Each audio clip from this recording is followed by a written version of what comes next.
Live from iRacing's virtual Atlanta Motor Speedway in Hampton, Georgia, we say good evening, sim racing fans, and welcome to the Life of a Sim Racer 206, round number 14 of the 2022 Full Throttle Real Sim Racing Cup Series. Well, as always, we're happy that you're spending your Monday night with us here on RaceSpotTV. We're alongside myself, Evan Pasoko, happy to be joined, as always, by Nolan Rempel, Terry Radford, and our producer downstairs, Tyler Baxton. Nolan, happy to have you back. I'll go to you first on this one because this is the main event that people really didn't know if we were going to be racing at New Atlanta, Old Atlanta, up until just a week and a half ago, where iRacing released this brand new updated scan you have never seen at Atlanta Motor Speedway like this, so it's going to be a really interesting race.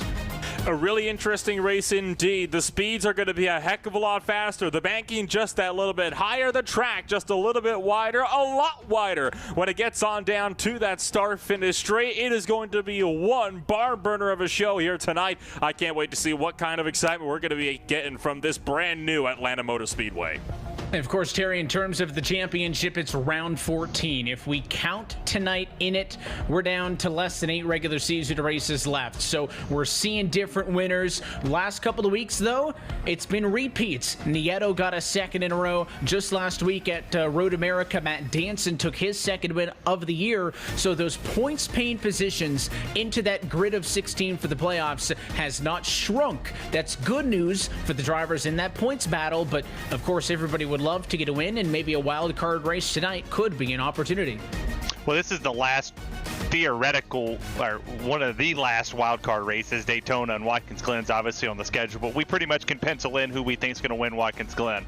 Daytona's a crapshoot. You have two opportunities for a driver outside that top 16 that's inside the top 30. I look back at Shane Ewan, fast in practice, Jaron Winemaster, David Cobb, Brett McBride. One of those drivers you could see jump into the playoff picture tonight and lock themselves into the playoffs here this afternoon. Qualifying's underway, and the speeds, well, they're pretty fast here at the Atlanta Motor Speedway, as right now you see Dominic Howe on the top of the board, which there's a surprise winner, and I think tonight surprise winner is more than likely going to happen.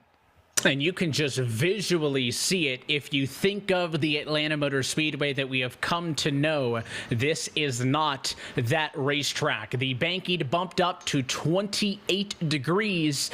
The outside wall essentially in the same place where it was. They just cut down and made the apron wider. That increased the banking, and that means that it is steep and it is relatively tight because this racetrack's going to race, Nolan, just like a Daytona, just like a Talladega, but it's still only a smidge over 1.5 miles long. It ain't that wide, so passing and being in the pack is going to be, I think, the most critical things tonight in terms of surviving, which I think is at everybody's forefront of their minds. It really is one of those changes that has been very, very polarized within the stock car community. Some people have loved this change. They think it's made the racing more exciting, which, let's be honest, it's hard to deny that it has made the racing a heck of a lot more exciting. But some people think it's gone too far in the other direction. Some people would have liked to just see the repave, but we're disappointed to see the entire profile of the track, for all intents and purposes, be changed. This is pretty much an entirely new speedway. When you compare it to what the old Atlanta was like, not a single thing has been shared. I think the only thing that is shared at the moment is that front straightaway quad oval is perfectly flat, unlike most other mile-and-a-halves you can see out there on the calendar.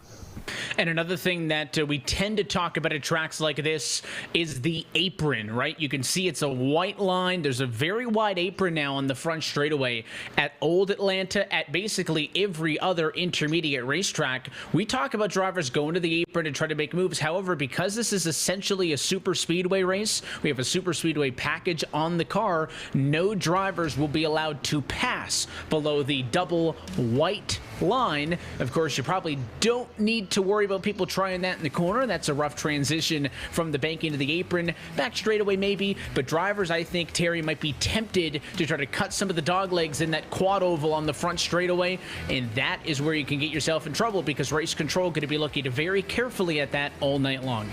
Well, you saw it if anybody was watching any of the NIS races this week, or maybe you were just tuning in to watch a C or a B or an A, or a B or an A Open here. I spent quite a bit of time out here, and I like what some of these drivers are doing. They're testing to get onto pit lane. We all had our collective, agreement that I don't think we're going to get to a green flag pit stop. But when you go down there and you test it below that red and white line that's down there, it slows you down. It hurts you more than it helps you, because the moment you bottom that car out, you're going to feel it want to shift. You're going to lose at least a mile and a half or hour, and you're going to try to get back on the track. They don't have to give you a spot. You could wreck the entire field because you want to go down there. So different dynamics here, but this is going to be fun to see who gets shoved down there and if they're allowed to blend back onto the track. And it is going to be a fun night. So let's get strapped in and go trackside. Take a look at tonight's SK Sim Racing starting grid.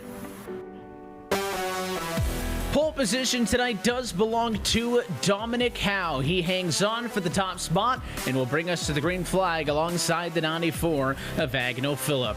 Kevin King will start third alongside Nick Mara on row number 2, Brandon 6, and Shane Ewing. Nolan, your top 6. That'll put Ross Cato down in 7th with Nick Silver in 8th. Tim Johnston is down in 9th with Brandon Bowie in 10th. Michael Johnson is in 11th with Manatsu Major on row number 6.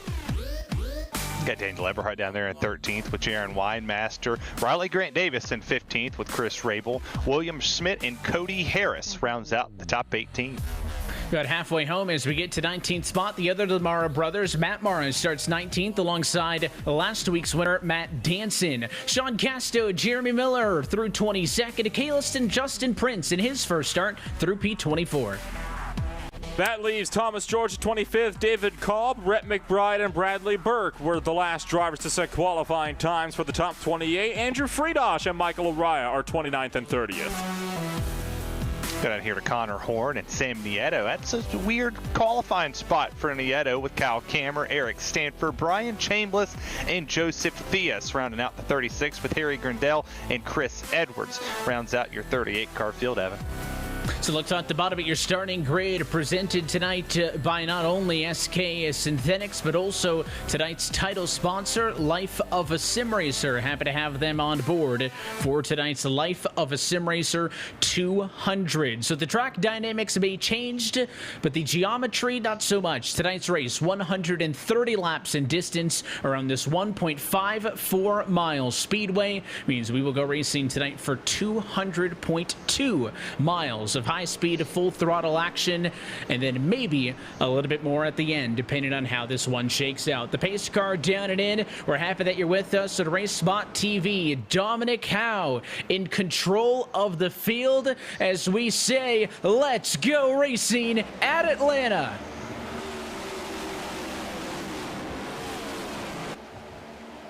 Oh, they're wrecking. Trouble to the back, spinners, several drivers involved, and it is going to be an early yellow on lap number 1.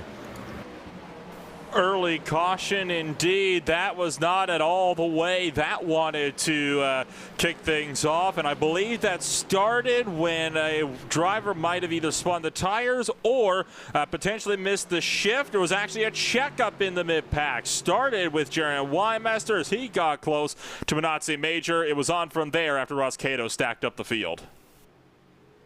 Well, guys, we knew it was going to be a rough and tough race. We knew that real estate was going to be at a premium, but not even to the green flag. That checking up on the outside caught up, and Terry, you saw first. It was that red 28 of Cody Harris who got shot across the racetrack and took a couple other drivers with him.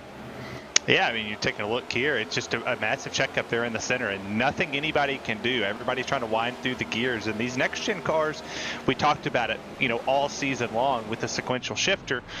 It takes a second to get back up to speed. It takes a second to get that first momentum rolling, and the front kind of didn't, get going all the way. There was a little bit of a hiccup, and it just trickled all the way back to the mid-pack, and that stinks for some of these drivers because not a whole lot of damage, I don't think, was done at slow speeds, but you start off and losing a lot of track position by now going to the back. I was going to say, and it's something that, Nolan, we've talked about in the last couple of weeks here for this Full Throttle RealSimRacing Cup Series, the fact that the restart procedures have changed, of course, that would not have affected things on the initial start of this race, because even before the restart zones were enabled, drivers still had to wait till the green flag would have come out to start the initial race. But now all these restarts will be different for, the 12, 11-year history, what have you, of this series. It has always been race leader gets to control when we restart. But of course, we talked about this a couple of weeks back with Terry and I, the restart zones in effect. So Dominic Howe, Nolan, has a lot less tools to work with in terms of trying to get away from the field here, because he's going to have to wait to the box to go, and he can certainly still get a jump on the field, but doesn't have as much discretion as the control car used to have. And I think that aspect right there is going to make restarts at a track that is as tightly packed as this a real interesting sight to witness. It could really kind of go either which way, so you're going to have to really make sure you play those cards close to your chest and only utilize them when you absolutely need to. It's a bit interesting that we're getting these an example of this early on in this race. Now, I know, again, we were discussing this prior to the race tonight as well, about how we were not thinking this was going to go green for very long and that we were going to be getting maybe 1 or 2 early cautions. But I think it is, to be fair, the caution was not attributed to a product of the track and the pack racing. That was just, again, a bad checkup outside line. That could happen at quite literally any other racetrack you find, even road courses. I think it's just bad luck that it happened to be lap 1 at a brand new track. It is a tough break. Also, some drivers should mention having some issues. Matthew Barra has some problems dropping out of the session. He has lost connection and has been repeatedly trying to rejoin. So that's a tough break for Matt Mara, who's already several laps down. Jeremy Miller, also in the 13 machine, has gone to the garage. His night is done. Miller was on the outside line behind both Cody Harris and Matt Danson and got some pretty significant front-end damage in that incident, so he goes behind the wall already. So just like that, down to 36 cars on the racetrack. 4 laps going to be complete this time by, leaving us with 126 laps to go. Of course, Dominic Howe up at the front of the field in a great position to make some noise here tonight and seeking a trip to victory lane. Dominic Howe, the driver of the number 86 machine, of course, qualified on pole, a 31.599. As to be expected, qualifying times were really tight with this wide open style of racing. Your top 24 cars were all in the 31-second bracket, separated by just over 2.5 tenths of a second. So we'll see how that translates if we can stretch our legs out a little bit and go green flag racing. Pace car off it in. Let's see what Dominic Howe can do. He needs to wait until we get to the restart zone. Remember, they all need to stay above the double white line. Green flag back in the air. So attempt number 2, field throttling its way down and towards turn 1 for the first time today. Agnell Phillip closing up rapidly to the back end of Dominic Howe in the Howe number 86 Toyota Camry. It's all clean and green throughout the field. Top 2 break it away as they thunder down towards turn 3 for the first time. I think the biggest point we can talk about here is that Dominic Howe does not count the points. He's 49th at the moment, so this will not be a shakeup if he wins this race. But if you look through this field, through the top 10, there's a couple in here who potentially could make a big splash. If I look here more, you got Ewing.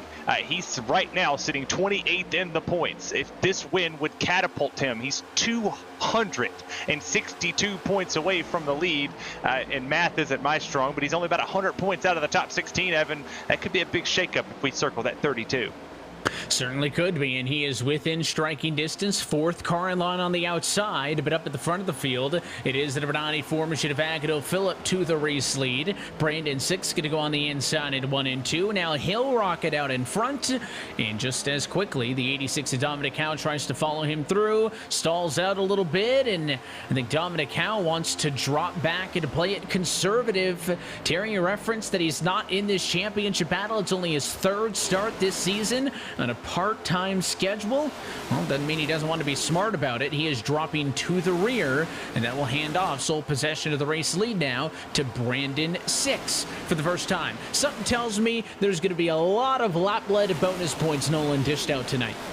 And something tells me we might very well be breaking the league record for most lead changes we've ever seen at Atlanta Motor Speedway in RSR history. I'll see if I can try to dig up the old record. That might be something to actually keep an eye on as the night goes along, as you had just seen Brandon 6 fall out of touch with the lead pack as well as he had faded all the way down to the inside line. He wanted no part in the race lead. So Phillip goes to the point. He'll drag with him Ross Cato and Tim Johnston for the outside line. They'll both clear down in front of Shane Ewing, although the USAA Camry thinking twice about it. I wonder if Tim Johnston might be trying to open up a lane to see if he can get to the front end himself.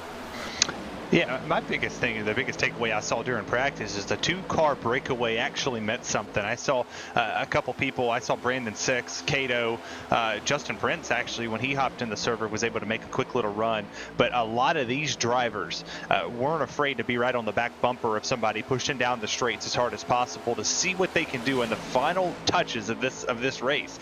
You see right now, Cato and Phillip, they've stepped just a little bit out. They're not afraid to get it, but how are the runs going to progress here? And who's going to be gutsy enough to take a run that potentially you wouldn't take early at a Talladega or a Daytona? But Atlanta, this is much different, where you see the first pack and second pack have split down the middle of people who want to coast and just want to make it to the end, and that lead pack, which is about a half a corner away from each other.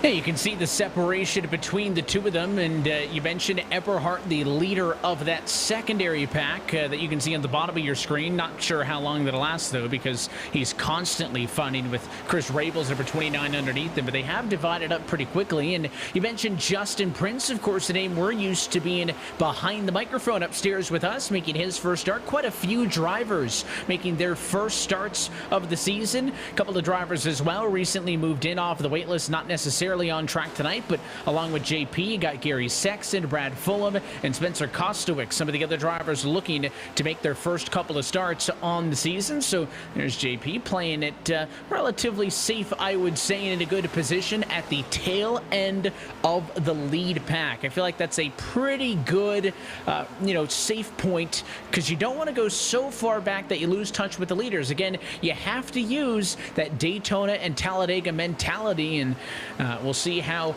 it plays out. We've already seen 2 race leaders drop to the back. Is that going to be the call? Is it going to be a survival of the fittest? Or if everybody can keep their heads screwed on tight, do we see this race go green? Because if it does, it will not take that long to race 200 miles here. You're talking about probably less than 2 hours on the stopwatch. So lots of questions, certainly more questions than answers in this first ever trip for the RSR Full Throttle Cup Series here to the new Atlanta Motor Speedway.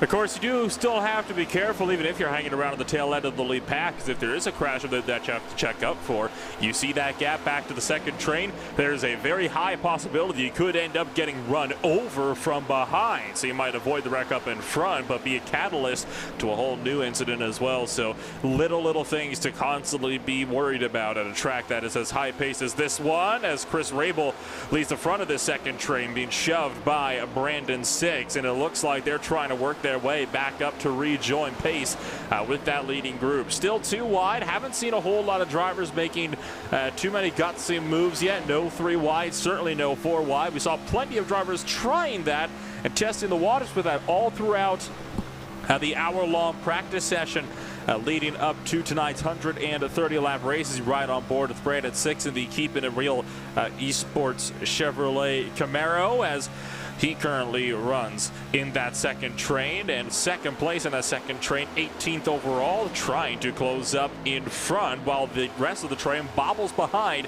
as drivers get a little bit out of shape through that quad oval.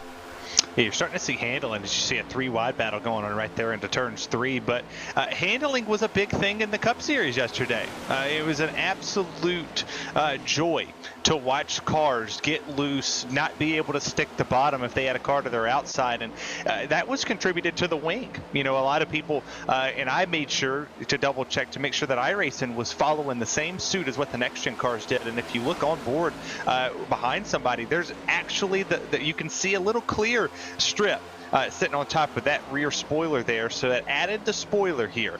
So these drivers, when they go to side draft, they're actually going to put more air on the back bumper. You see it right here. It's that beautiful little extra clear part, which allows visibility to be more secure. You remember Dale Jr. a couple years ago at Talladega, he was very vocal about that spoiler being high up in the air, and it was colored, so you could not see anything past the back. So it was different. It was very different, but now here we sit. A clear one, and it's a 3-car breakaway up front, and the second pack is just absolutely nuts. Yeah, they're not really coordinated very well. You can see all of the movement here, middle of the road, and you're also seeing some of that as well back up in the lead group. They're doing a lot of the same stuff as they race off and down into turn number 1. I did want to talk about Brandon Bowie for a minute, driver of the number 34 machine. Of course, used to seeing him run up front, be a competitive race car in this full throttle RealSimRacing Cup Series. Well, he has the Life of a Sim Racer colors on his Toyota this afternoon, and of course tonight's race is the Life of a Sim Racer 200. So just wanted to give a big shout out to Brandon. The Life of a Sim Racer is essentially like a video podcast that he does every week on his YouTube channel, anywhere from an hour to 2 hours in length, talking about the RSR race of the week, inside him and his team strategy, outlooks on upcoming races, and all kinds of behind-the-scenes action. So big thanks to Brandon, and certainly want to encourage everybody to go tune in to next week's Life of a Sim Racer. Hopefully tonight's race goes well, and he's got a lot of good things to talk about as he tries to wheel that number 34 machine back to the top 10 where he started. You can see kind of a de facto 3 wide, but not really. Kevin King's on the bottom. Again, it seems once they single file out, they're trying to go up the hill and kind of pinch those guys down on the bottom. So your top 5 have been able to break away single file, and 6th on back, the action you're looking at now is now maybe the 11 to David DeCombe able to break through. He drops to the bottom, seals off Kevin King, and now Kevin King gonna have to deal with the next driver. Seems like the 31 not in the best spot down there on the inside line. And I am noticing even that second train now starting to get a little bit more disconjointed, but it is spreading out more and more, and that has actually allowed them to rejoin fully with this lead pack because they're all single files. So for all intents and purposes, you have one long pack now from first place leading all the way back through this field to about 30th place. Then there's a small gap between Brian Chambliss and Dominic Howe, who is now slowly starting to work his way back up through the order. But keeping our eyes on these front few guys around the likes of Nicholas Mara, and in particular Shane Ewing and Kevin King as King works to the inside of Eric Stanford. You can see everybody's getting single filed out, and that is very much like what we're used to seeing at a super speedway race, where everybody gets single filed out, particularly along the bottom side early on, just trying to make sure that they can be there to fight for those main positions at the end of the race. Yeah, my biggest thing here is points, right? I know we're closing in to the end of the regular season, and this is an absolute must for a lot of drivers. And there's a lot of people outside the top 30 right now. I mean, Minotzi Major, he wins this race, he goes into the top 30, regardless of what Brian Chambliss does. He could finish, 3rd or 4th, but they're there. Right? You look at Stanford, Sean Kalis, DeBarro, they're in that mix. That if they won this race and they were able to go to the next level, you would be in. Top 30, you win, you're in. So with track position being such a big key here in this race, and a lot of these drivers staying in the back because they know chaos is it's bound to happen. This is a super speedway quote unquote plate track. They know what they're fighting for. I'm surprised more than anything that a lot of these drivers went to the back and gave up the track position. In my opinion, I would have stayed up front and just tried to control this race as much as possible, and just 2 tires maybe on a couple pit stops to see if you could flip some track position. But what an interesting start to this race.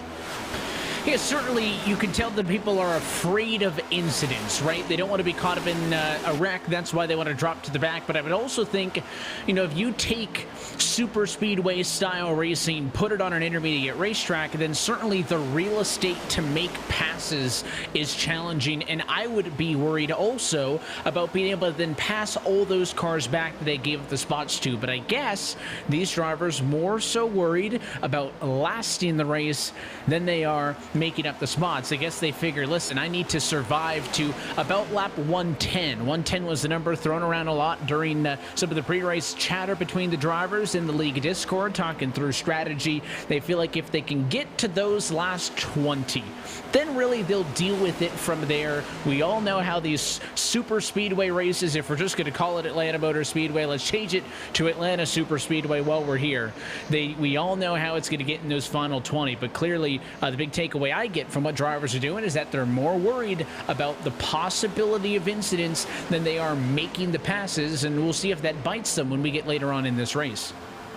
You just saw a little bit of a wiggle there from Jaron Weinmaster as he got a little bit crossed up, and there's Bradley Burke getting run over from behind by the number 11 car of David Call. That was all the way back on lap 25 entering turn number 1. It was a bit of a checkup. Unfortunately, Burke got sandwiched in the middle. Call ran him over, but it was one heck of a save, and Bradley Burke didn't even lose all that much time. He is still sitting in a very comfortable 9th place position considering what could have been there. So already had a few close calls, but for the looks of things, we are still going to be running strong. Through turns 3 and 4, Stanford to the inside of Bradley Burke. That's the battle for 9th place. And just in front of them, you got another fight going on for the last spot, or the first spot outside of the top 5. Kevin King just took it away from Brandon Bowie.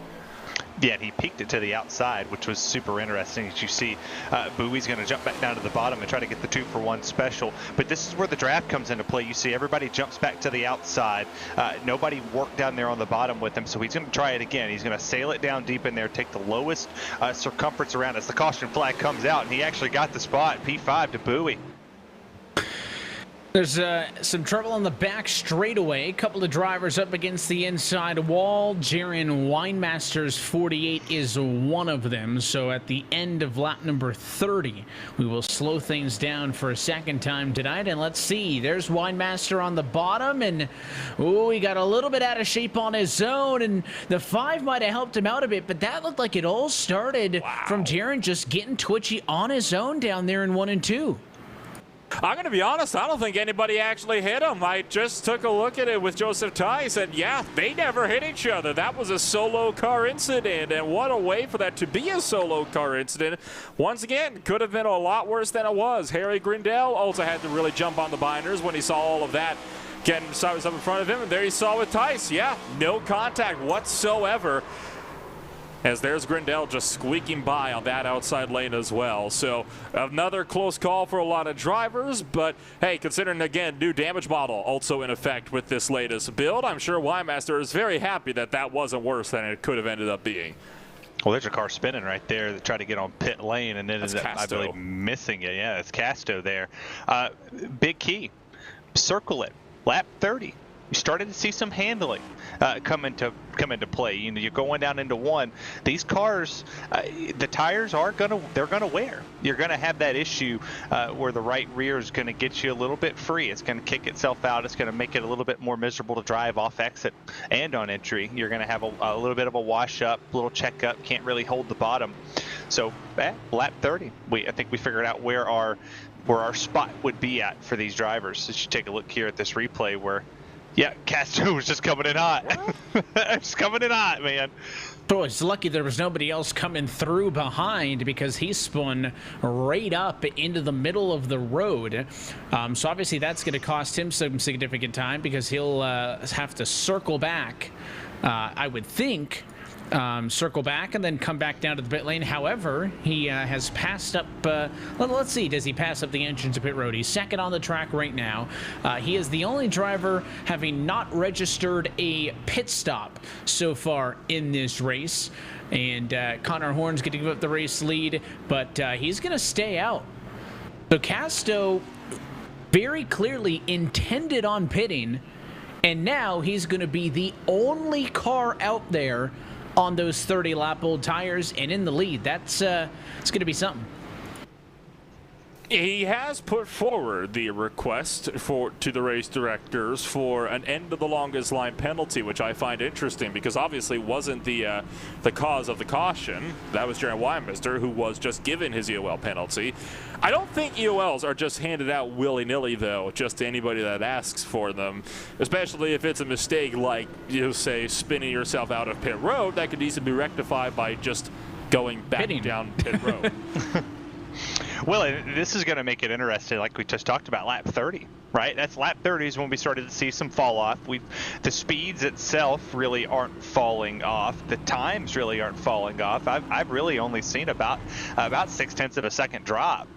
So it's nothing too wild. So is his car going to handle just fine? Is it going to handle better? Obviously, out front, you're going to handle a little bit better than what you did in the back, but gosh, he's going to be hoping for a caution in the next 10 or 15 laps, because then I expect everybody to come down and at least maybe top off with fuel or maybe split field so he doesn't lose all of that track position. We know he's going to be slow. I'm worried about, how slow and if it's a significant difference, which again, full throttle, we'll see. Do they have room to pass him? I mean, it's going to bottleneck things if he's significantly off the pace. But Castro in control from the inside of the front row. Pace car off and away. Green flag back in the air. 97 laps to go in Atlanta. And Castro's going to take care of it on his own. To the apron he goes, off into turn number 1. And they'll hand the race lead back to the 94 of Agno Phillip, who's led 25 so far.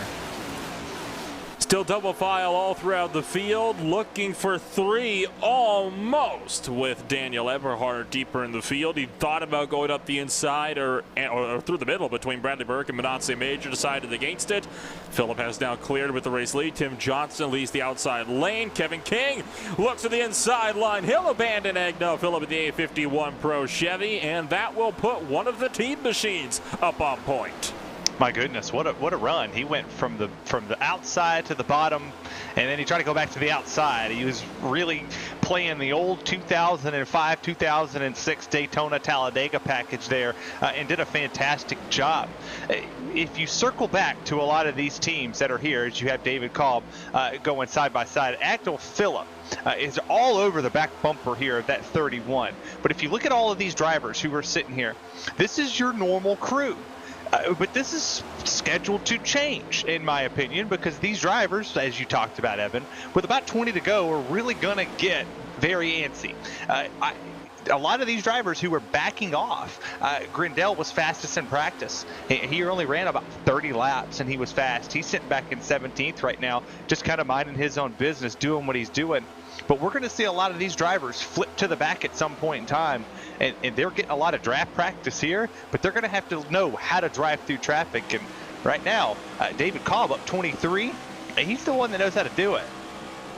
He's tied with Bradley Burke for the biggest movers tonight. In fact, those two plus back in traffic here at Grindel, all 23 spots in the green. So plenty of drivers taking advantage of the draft to gain track position here early. And of course, everybody on pit road pretty much agreed on the strategy: 4 tires and fuel. These drivers have 4 additional sets of tires available, so they should all have about 3 remaining. Plenty to be distributed over the course of these next 92 laps as Agno Phillip stays pressed on the bumper of Kevin King. Johnston, next car in line up top. On the bottom, it's David Cobb's 11 leading the inside charge, and here he comes storming up the inside with a big push courtesy of Bradley Burke. They want to go all the way to the race lead. This kind of pushing just isn't sustainable, though, for very long, and that's why everybody's giving like these hard shots to the back bumper, and then we're seeing them immediately back off a little bit, almost as if they're anticipating what might happen if they decide to just stay in and then stay right on the back end, even if they get a little bit unsettled. On the inside line, here comes Kolb trying to look for the inside of Kevin King, but once again, not quite able to get there. It really is a battle of the front run pushers. You got Burke trying to work with Kolb, and you've got Phillip trying to work with Kevin King, but that outside lane is just able to carry so much momentum around on the outside lane and makes it really, really difficult for the inside line to make any kind of ground. A big checkup, though, puts Michael Johnson out of line, and that will cause the entire run from the inside lane to just falter altogether. Well, if you think about who won the last super speedway race we was at, it was Kevin King. It's our race leader at the moment, so we know that he knows how to run these plate races. As you have David Cobb going to the bottom, he's going to take that lead. He should be clear here, but he's not. Agnell Phillips going to go up and give that little bit of an air push to the back bumper of that 11 machine. He's going to give them the shot back to the lead as they go through the center of 3 and 4. But my biggest thing here, I just watched the 95 of Bradley Burke. When the 11 came down, I watched the front end start to fade away from him a little bit. The air is going to affect these next-gen cars. We have seen it time and time again, especially at Nashville, one of our other 1.3 mile and a half cookie-cutter tracks. But this is a mix of both worlds. It's a little Hannah Montana-esque. You got the buck drafting, you have the plate racing. Well, you also still have to count into effect that aero is a big issue here because it is a mile and a half. So as these drivers work these lines, the air is going to affect the car differently, and just a little bit of a touch at the wrong spot, it's going to send us into an absolute chaotic event. As you see the lead cars, absolutely shoving each other into the corners. They are very, very aggressive, and I think the key is going to be, you want to talk about Hannah Montana, we'll stick that with your theme here. If I'm Bradley Burke's thinking that he's following that 11 to David Cobb wherever he goes. He is trying to make sure that he is the #1 supporter, trying to push, trying to be aggressive. Wherever I go, he goes. And Bradley Burke has been more aggressive on the bumper of the 11 than I have seen out of Agnell Phillip on the bumper of Kevin King, right? But this goes back to what we saw in the last run, and you're seeing it right here in the mid-pack, right? Once these guys start to trail off, nobody really hangs on the bottom on their own. They'll go low in the corner sometimes, but the draft moves its way up. That's what you'll see in real life when things spread out at a Daytona or a Talladega, is they go up, and Cody Harris going to go to the apron there to let that entire second pack go. He'll go and give up about 14 positions just like that. Joseph Tice, instead of working with Cody Harris, had decided, you know what, I'm just going to go 3 wide up the middle. Something tells me that made Cody Harris just a wee bit nervous, seeing how close he was getting through 3 and 4. That's what made him decide to back out. Once again, Tim Johnson not able to get in line, and Ross Cato's going to force it 3 wide up the middle. This is where it gets a little bit tighter, especially with this 5-lane wide quad oval that quickly narrows up into about 2.5, but it's just wide enough for it to work. Ross Cato is going to be able to make the spot up on Tim Johnson, who tucks in line right behind, and David Cobb tried to go up to get the side draft, wasn't able to, making it now a 4-car breakaway with the outside lane down at the turn numbers 3 and 4. David Cobb is able to reel up so much time because it's just the shortest way around the racetrack, around 1.5 miles, but he just falls back immediately on the exit because he's got no help. Yeah, I'm kind of curious why the bottom hasn't formed the way it is, because you have to think, yeah, the outside's going to gain the momentum always, and they're going to be able to wind those things up as much as possible, but you would imagine that people want to go to the bottom. That's your best way to save some fuel, to do any little bit that you can do. As you see, Kevin King gets a shot, goes down to the bottom, and that kind of disorganizes that front 4 for a second. Then it allows Phillip to get a big run with Bradley Burke on his bumper. I'm kind of shocked because you only have about 5 or 6 that are committed to that bottom, and then you go back into the mid-pack just a tad bit and you still see 2 by 2. But for some of these drivers, it is 3 cars on the bottom, Evan, and now make it 4. One's going to go down, get the run, going to be able to slingshot their way back to the front. And now you have a battle. There's a battle up front. There's a battle for, there it is, new leader, Agnell Phillip.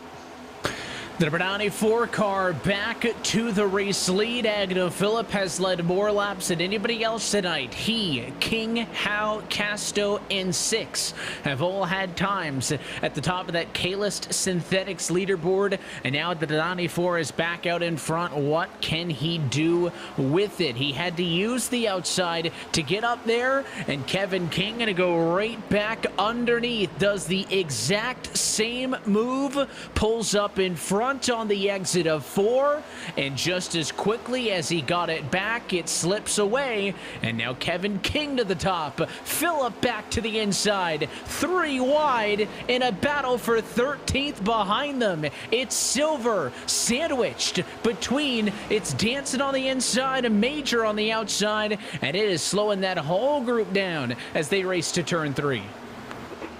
Major will win that one out around the outside lane, forcing Silver out of the middle groove. Meanwhile, Kevin King is once again pulled alongside Agnell Phillip in that fight for the race lead, and now it's going to be Michael Johnson to make it 3 wide down to the turn 1 and 2.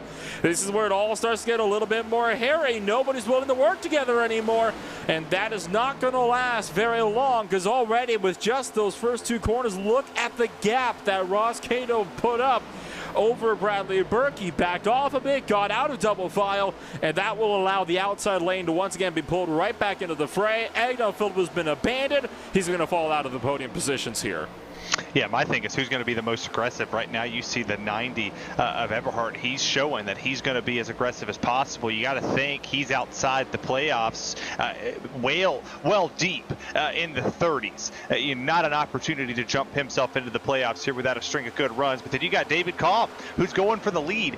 He's currently sitting 22nd in the points. He gets this win here tonight. If he does it, he's in the playoffs. Essentially he's there. He just has to put together the rest of it. But you see the 90, he's back to the bottom. There he goes.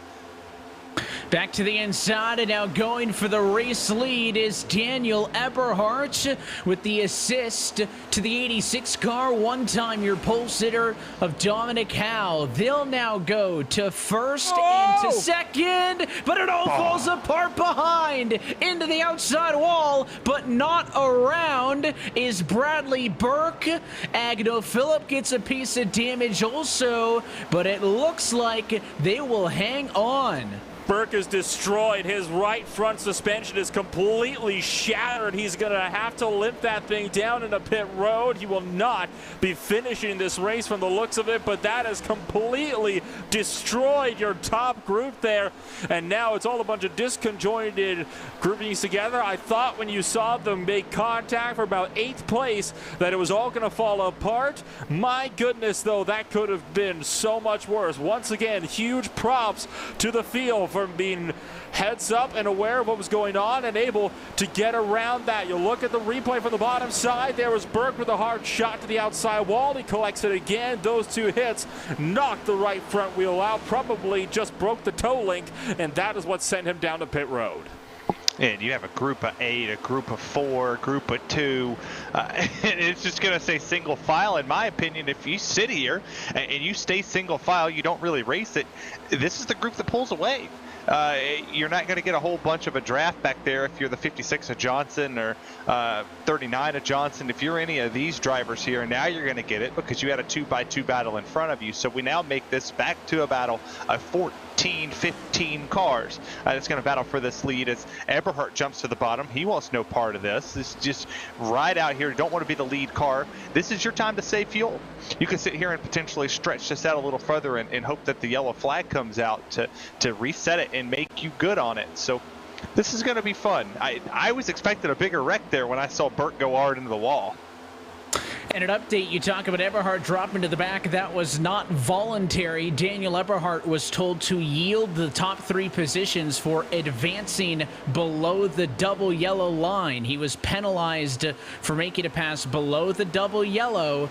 That was back on lap 52.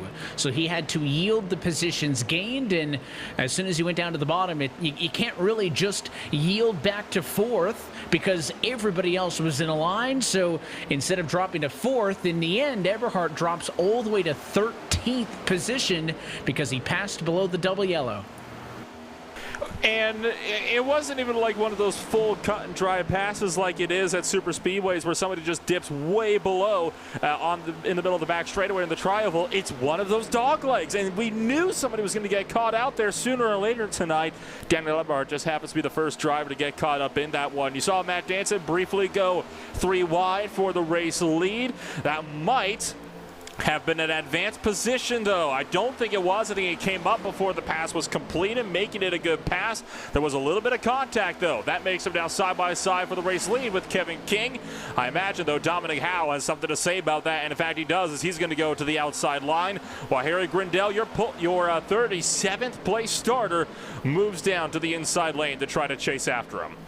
You have to think about mistakes, right? We're inching closer and closer to the playoffs, and mistakes continue to bug these drivers because it's a small mistake. I mean, you think about Regan Smith back at Talladega, where he had 2 wheels below the yellow line. Was he forced below the yellow line? You could make an argument he was, but that small oversight that he had and his spotter had cost him the win against Tony Stewart in that event. You look at it there. If that was the last lap and you had just 2 tires over that red and white line there, well, you cost yourself the win. And then at that moment, you can't necessarily yield yourself to there. You would potentially go to the end of the longest line because you broke the rule. And that's what these drivers, granted, we're at a plate track and you just have to push and go fast, pedal to the floor. There's a lot of mistakes that could be made. Washing up, hitting the wall, being side by side, going below the red line. There's a lot that you have to think about, Evan, and Nolan. There's a ton here that's on the line where you could either potentially win this race, but that dogleg could also cost you a few positions here this afternoon. You don't have those dog legs in Daytona and Talladega. It certainly is tempting. Of course, you talk about the Danson pass for the race lead. Danson would have been asked to yield the position. He did advance his position below those double yellow lines. However, 2 laps later, he was already back and had technically already yielded the spots. You can't drop back to 3rd when he'd already slipped to 4th. The lap, though, in which Danson was there, that lap time was deleted. He did not lead a lap for it, so nothing comes from that pass for Danson, but that was reviewed, and he did pass illegally below the double white, didn't lead the lap, so in the end, it doesn't make a difference because he lost the time gained. Kevin King up front, really close on the dogleg that time. He's too wide on the back straightaway. And how about Harry Grindell? We keep talking about how well he has driven through the field in the 70 car after not qualifying. Basically, a third of this field did not. They did not know what was going to happen. But I'll tell you what, that number 70 Toyota is hauling the mail and is now inside of the top 5 looking for more. So well done for Harry, and also Andrew Freenosh, Connor Horn, Joseph Tice, 3 names we have not talked about tonight. They have all gained a minimum of 23 spots each, and they are all now in the top 10 for the first time this evening. And you saw Daniel Eberhard try to crack his way back into the top 10, but it did not go his way. Joseph Tice decided to do a bit of mirror driving and made a very, very late block to the inside, slamming the door shot on Daniel Eberhard. There was contact right front to left rear. He went down below that line and did advance, but immediately gave that one up entering turn 3, because if he didn't, he was on the apron. He was going to wash it right up into the middle of the pack. Lesson learned, and granted, there's obviously exceptions, and I'm sure Evan can agree that if you're forced below that line, at some point in time you have to go. It's cut and dry. You force me below the line, you're assuming the risk. You're going to assume it at some point, and when we come to 1 to go, there's going to be some Chase Elliott like blocks where, you know, like we saw yesterday with him and Corey LaJoie, somebody's going to throw that block. You're not just going to go, oh, well, you're to the outside, let me let you pass me. No, you're going to throw it. You're absolutely going to throw it, and it's going to be, okay, well, did you throw a block in order to win the race, but was it egregious enough to force them below that line? And are we going to allow that? So there's going to be a lot that comes with that dog leg right there at the start-finish line, because you're going to get a run to the bottom. There's no way around it. As you see, two by two, I mean, all the way back from 3rd to the very last car in this pack. They're 2 by 2 as the outside line gets this run. But this track presents 10 or 15 different challenges that every single driver has to overcome. Where can you throw the block? Can you do it in the tri-oval? Is the bottom side going to work? What's going to happen here? We're 68 laps in with only 1 caution. I'm very proud of them. Especially for the way it started, I would not have bet on the under for cautions in the opening half of this Life of a Sim Racer 200, but we are in fact past halfway home this time by. Going to be 68 down, 62 to go. So let's take a look at your Kayla Synthetics. Oh, away Kevin King into the outside wall. Oh my goodness. How's involved? Freenosh gets a piece. The 12 of Kato's off in the grass. And what happened to Kevin King on the front row as we have caution number 2? I think it's... Usually we're told not to try to say this on a live stream, but I don't think there's any way to get around that one. That's netcode of the highest order. We're usually not typically supposed to say that, but you can't sugarcoat that one. That was quite simply a huge caution that should not have happened. My goodness. Well, luckily, if you look at it, what an amazing save for these drivers, because there wasn't a whole lot of contact that was made there at all. Like, drivers in the grass, drivers were sliding on the pit lane, but oh my goodness, what a save. What an absolute save. Now, granted, Kevin King's been having a little bit of connectivity issues. We've kind of, spotted in and out a little John Cena action, but, that happened. And I thought it was pretty dang cool because they all slid through the grass and had good, but Ross Cato stays on the racetrack here. And with race leaders down pit road, you can see on the race off, first driver Matt Danson will retain the top position after Kevin King, to no fault of his own. 3 wide, some other drivers coming off of the pit lane.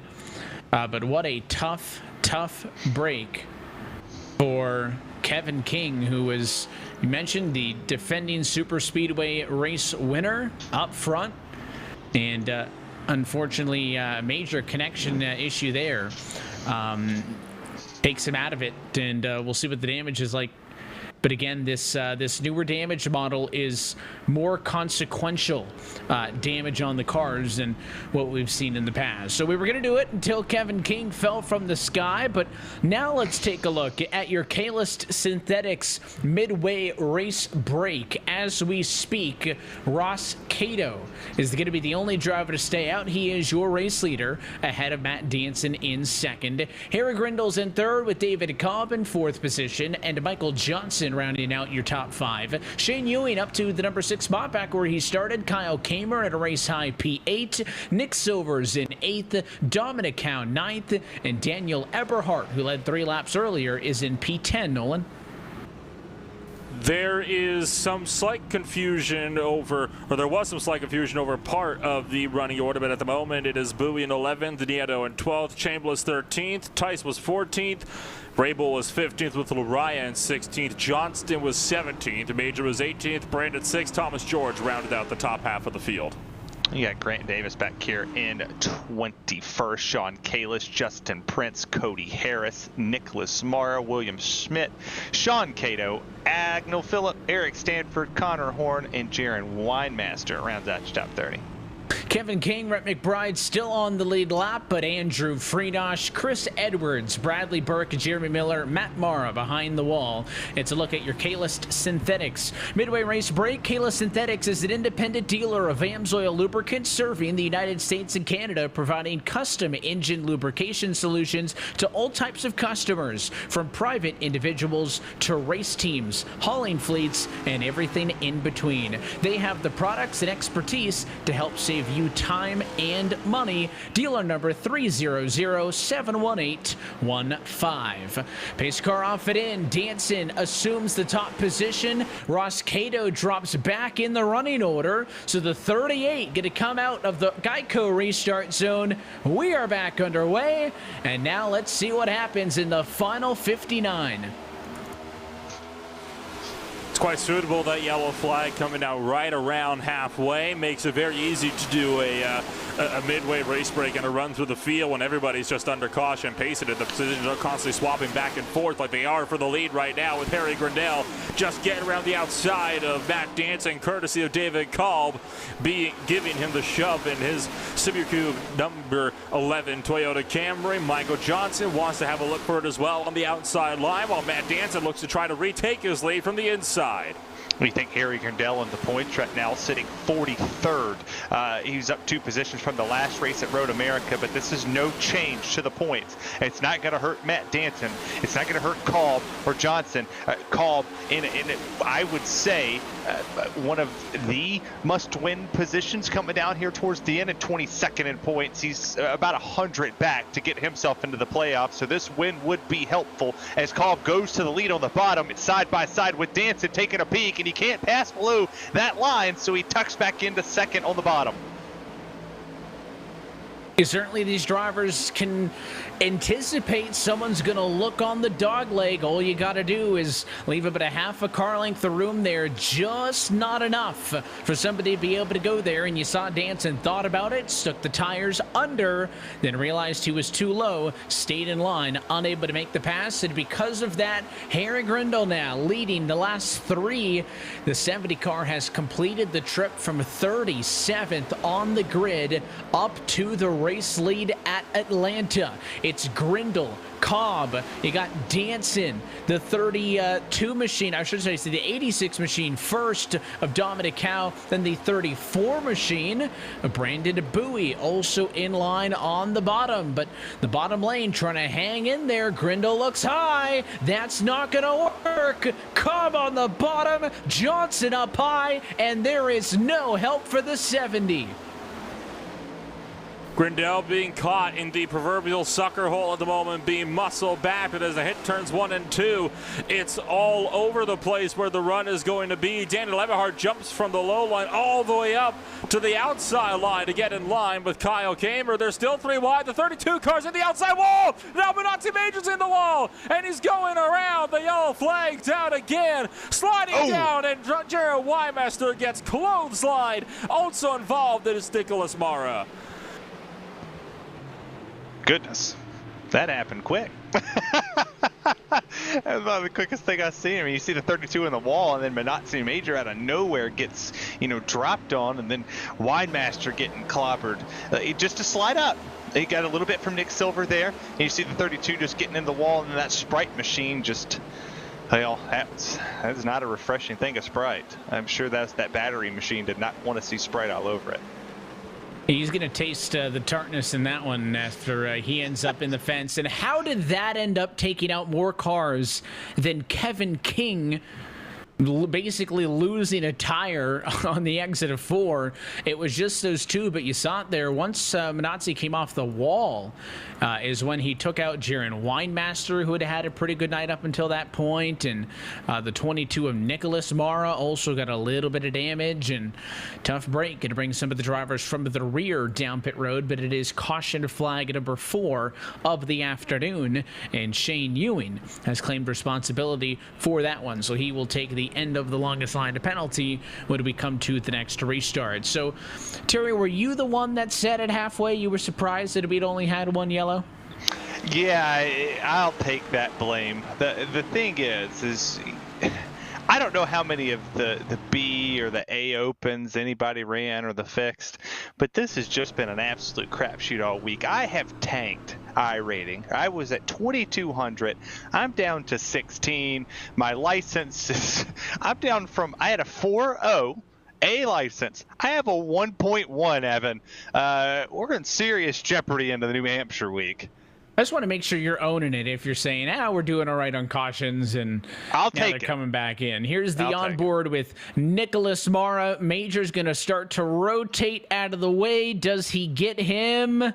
He may have avoided it altogether. He may have just lucked out. Thought it was no doubt about it that he got a piece of it, but he may have just avoided it by inches. Nicholas Mara. So bringing up, carrying the flag, if you will, for the Barr brothers. Of course, Matt was never able to get into the race on his connection issues we referenced earlier. So he is essentially a DNS in this one, going to be credited with 38th. I talked about some drivers going out early. Jeremy Miller's been behind ball for quite some time. Andrew Freenosh is not on the racetrack at the moment.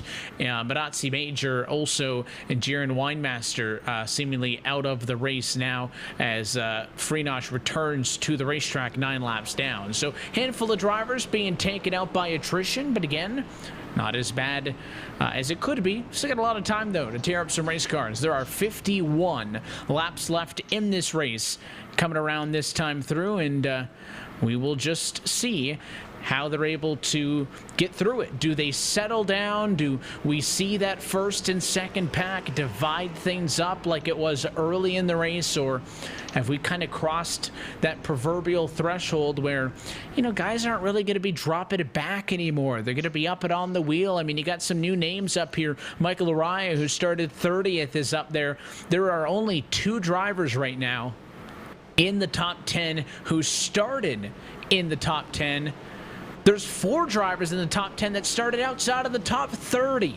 It has been a night of movers, and we will see how this one plays out headed into the final third.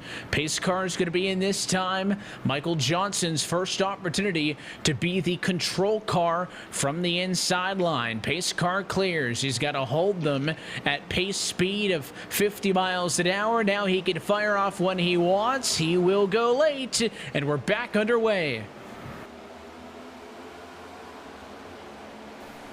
Kyle Kamer to the inside will clear David Kalb as Michael Johnson continues to maintain the race lead out of turn number 2 and down the back straightaway. That lets Matt Danson lead the outside charge. Kalb thinking about moving back up, but is going to keep it in line on the bottom for now, and it will be Kamer once again just thinking about a move but not fully committing to it. Now he's going to commit to it to the outside line as Michael Johnson will move down to the bottom end, and look at the speed that Kyle Kamer has even when he's not being pushed from the high side.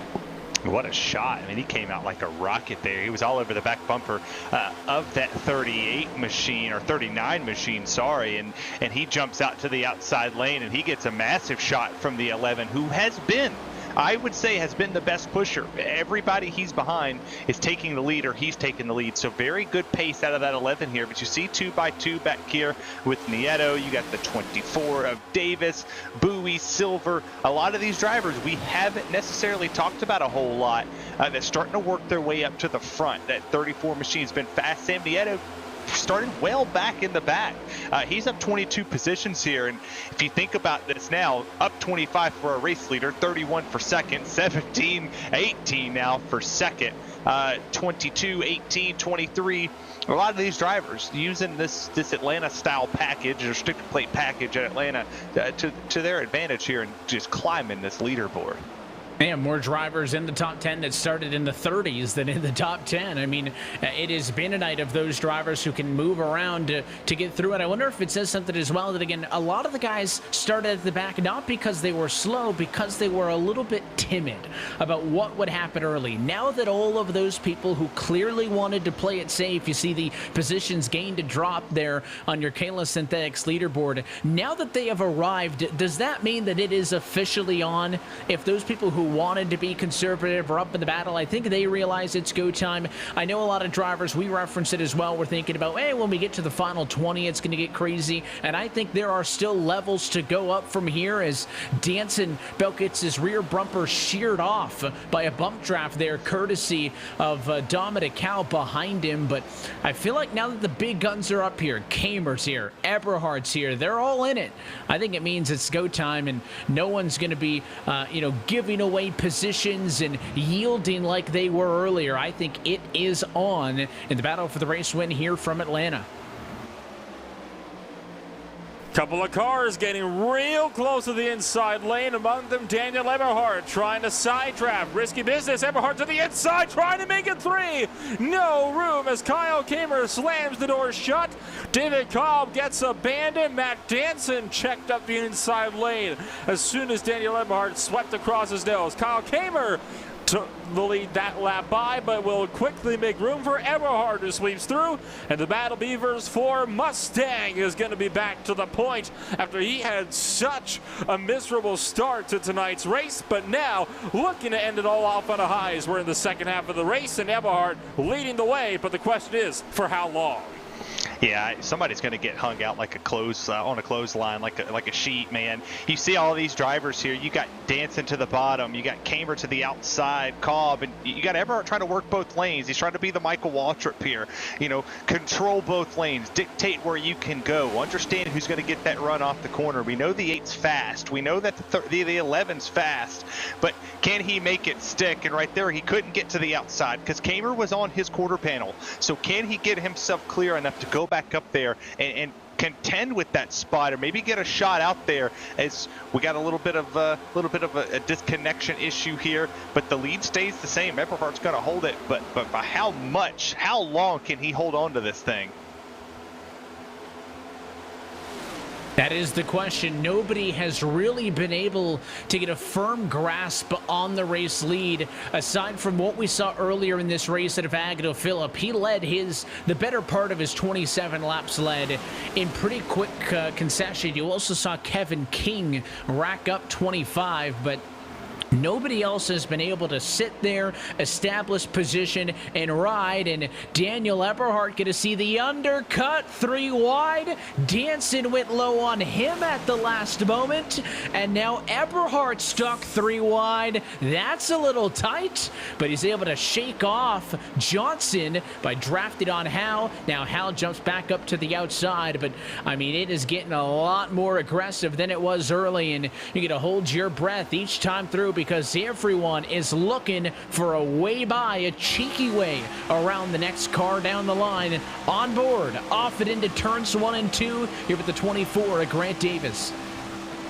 I tell you what, I am really glad I don't have to officiate this race. I'm getting secondhand anxiety just from watching it as Dominic Howe finds himself trapped in the middle. Kyle Kamer up top, and Howe will finally find a way where he can get in line. That was a very risky couple of laps, and frankly, if I'm being honest, a bit too risky for my liking, considering you've still got 40 laps left to run in this race. You can take it easy a little bit. Not every lap is go, go, go just because you are in the second half of a race. Obviously, you know, restrictor plate racing does tend to be a little bit different, though. And I'm not sure, do these cars have restrictor plates on at this track? I don't believe that they do. I think it's the similar package as what we see at a Daytona and Talladega. Of course, no longer necessarily the restrictor plate style, but it is the identical horsepower downforce setup. I believe it's identical to Daytona and Talladega. But same concept, although, you know, we don't necessarily use the restrictor plates anymore, although we still reference them as restrictor plate racetracks.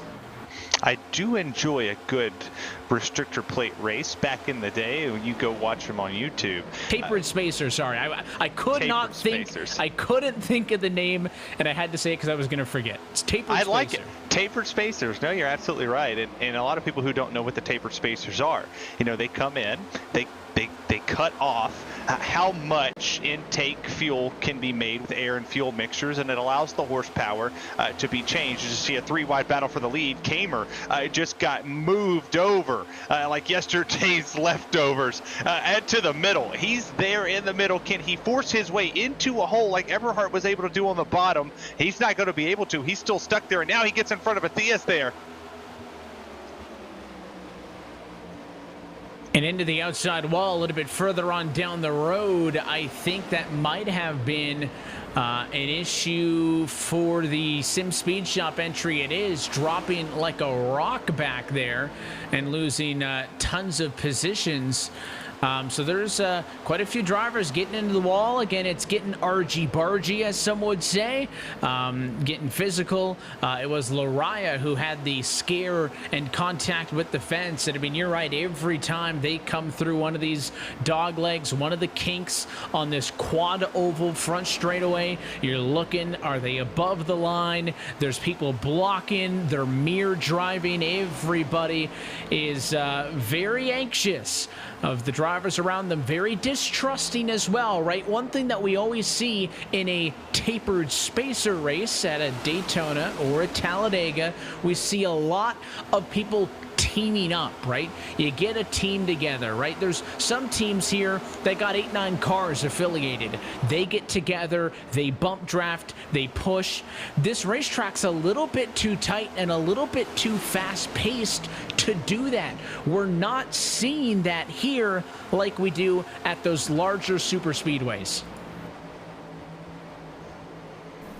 Once again, I mentioned this earlier on in the race, but everybody pushing and shoving each other around like this is not sustainable, and sooner or later it's going to go really, really wrong for some, if not all, of the drivers throughout this field. At the moment, you have almost everybody collected in this at once. You've got first place all the way up to 31st in one long pack. From there, you've got 35th and 32nd by themselves, and that's it. You have all but 2 cars in this pack, which means if there's somebody that goes sideways in the middle of the field on a straightaway or even in the quad oval at the front of this field, it is going to collect at least 50% of the cars that are still left running on the racetrack. As David Cobb and Daniel Eberhard once again battle for the lead, it seems like everybody wants to lead, but doesn't want to at the exact same time with how quickly they get replaced. And I wanted to reference the taper spacer thing because it is essentially a restrictor plate with extra steps, but it's actually 1 inch thick. It's a spacer where holes are in a conical shape. It restricts the airflow. It doesn't cause the turbulence, which allows more air to be forced through a smaller opening. What the restrictor plate did and why they replaced it is because it was bigger holes, which was allowing more air and fuel to go in and create more of the combustion that you would have inside of a motor. So yes, while it is an extra step, it did allow more air, slow the speeds down, and just completely refine what you had in the horsepower of the 750 to the 550 package that NASCAR was looking for, and not the higher octane speeds that we have. You still have David Cobb as your race leader, who jumps to the bottom, and now they're getting aggressive now because Everhart wanted to go for it, and he's there with Hansen. He was parked on that left rear quarter panel, then finally got underneath him, and Daniel Eberhard, somebody else who is in desperate need of championship points. Eberhard has incredible speed, incredible talent, race winner already this year, but he's missed a couple of races. He's had a suspension here and there. He had a really poor finish just a couple of weeks back as we go 3 wide in the battle for 4th. Davis winning out, and now Kamer into Bowie. They were locked together for some 5 seconds, finally break free. They'll hang on, but Daniel Eberhard, guys, 36th in the standings. He needs to be top 25 for that win to count towards playoff eligibility. So he is a guy who has the mentality of, I'm going to go for the win or I'm going to wreck trying, but he can't afford to wreck trying much more. Daniel Eberhard needs to point race, as difficult as that might be. 3 wide, 2 rows deep, deeper in the field. It's all getting really hot and heavy at the moment out there on the racetrack as Michael Johnson tries to push his way up to assist David Cobb on the bottom. Daniel Eberhard being shoved, meanwhile, by Dominic Howe all the way through turns 3 and 4. They went all the way up to the wall on the corner exit just so they could maximize the run. Cobb came up to block. That opened up the door for Michael Johnson on the inside line, who's now going to push it 2 wide. But Johnson bobbles, and he'll clip the apron on the exit of turn number 2.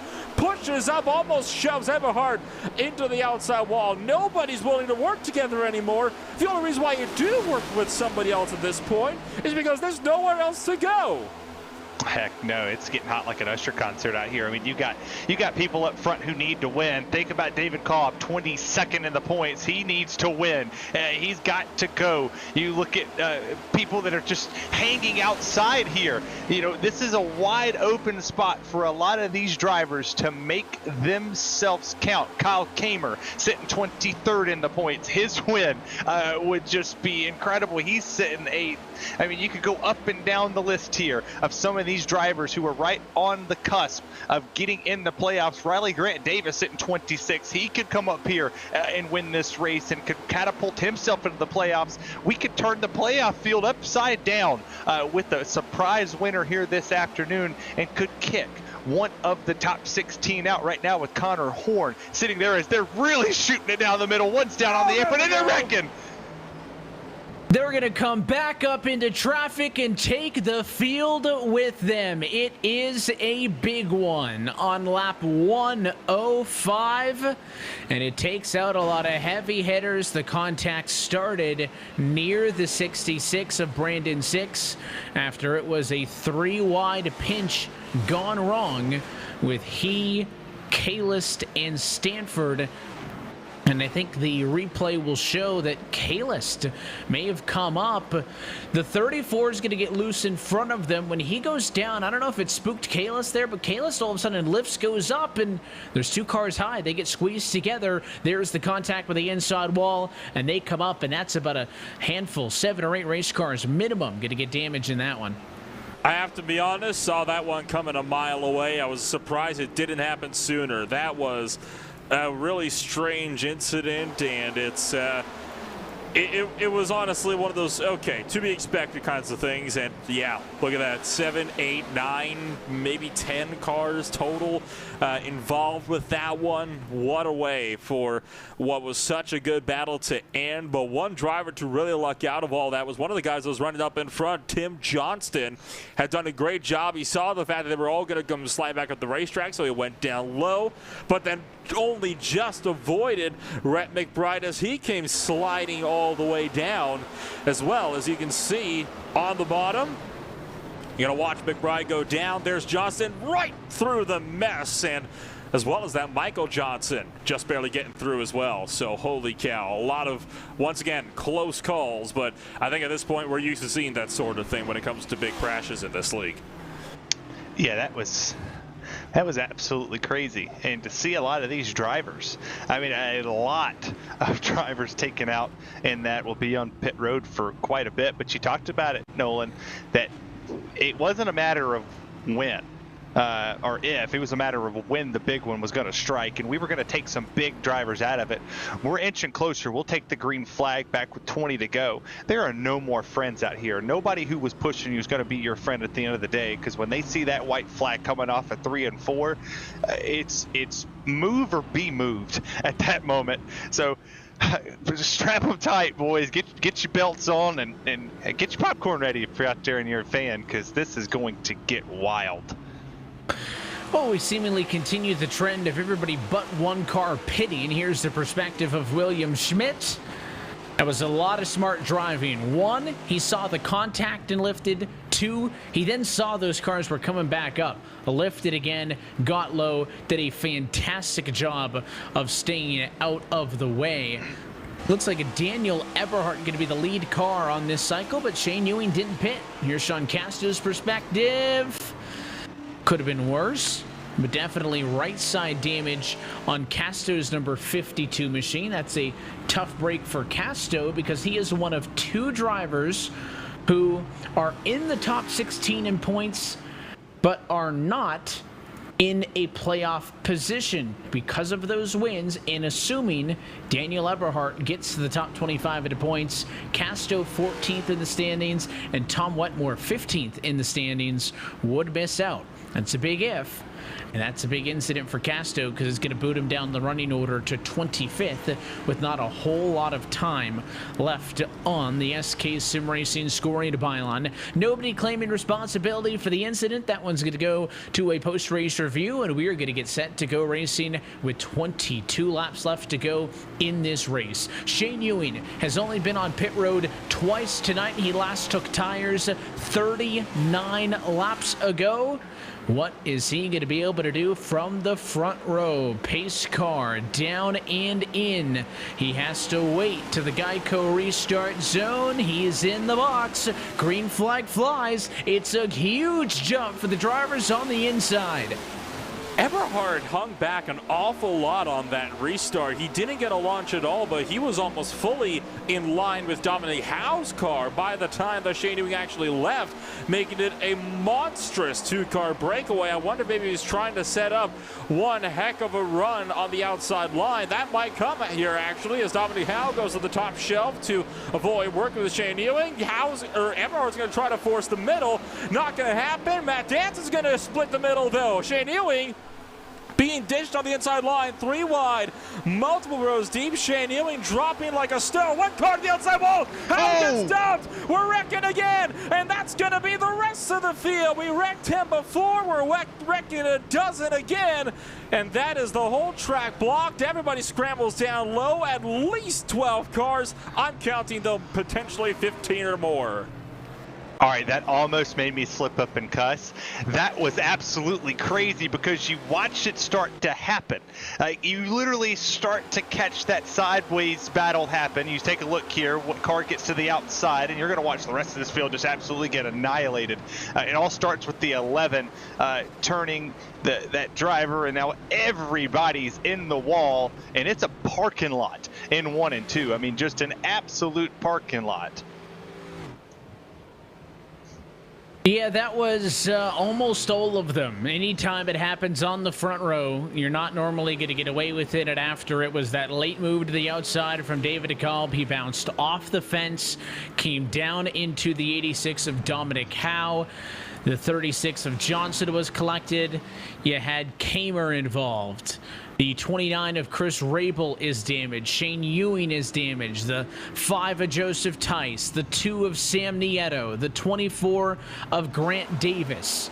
And that's probably only about half of them. Here's a look from high above. And again, when they bounce off the fence, they just keep on coming in. And about as big of a wreck as you'll ever get at a racetrack that's only 1.5 miles in distance. And now there's going to be a lot of the cars in this lead pack on the lead lap and in this race damaged that are going to be limping around. It means that there's going to be significantly less cars in the battle for the race win, which means that they might have an opportunity to kind of stretch things out and get a little bit of space. But guys, we're inside those final 20. I think we could have 2 cars left for all I care, and those 2 drivers would still be fencing each other, putting blocks and going for the win. Well, it wouldn't be a proper RSR race without that, would it? I mean, we have seen this time and time again where drivers will more than willingly beat the doors off of each other just to be able to fight for a spot that's second to last, let alone for the race win. When it gets down to it, let's face it, all bets are off. That's just how RSR races are, and I personally would have it no other way. Heck no, this is my type of racing. Put it on the line, do what you got to do. There's a lot on the line here. I mean, I sit here and I look at the points, right? You think of a guy like Matt Danson, opportunity, he's there, he's in, he's with it. You take it on board here with William Smith, who's going to go to the bottom, take her sideways, and just slide it on through. That's how you do it. This is my style of racing, but this is also a points race. You have to think of it that way too. And you talked about Eberhard. He has to points race. Granted, he could get this win tonight. It's not going to change much for his playoff perspective. He's going to have to do this for a good string. He's going to have to go to New Hampshire, be strong. He's got to go to Pocono, be strong. You can't just capitalize on wins. Now it's about points plus wins equal your trip to the playoffs. But I told y'all in our chat over here, I am looking at the guy in 11th. I think that the 0-3, as smart as he's been so far in this race, 113 laps in, to be clean and green, I'm picking the 0-3 to win this race.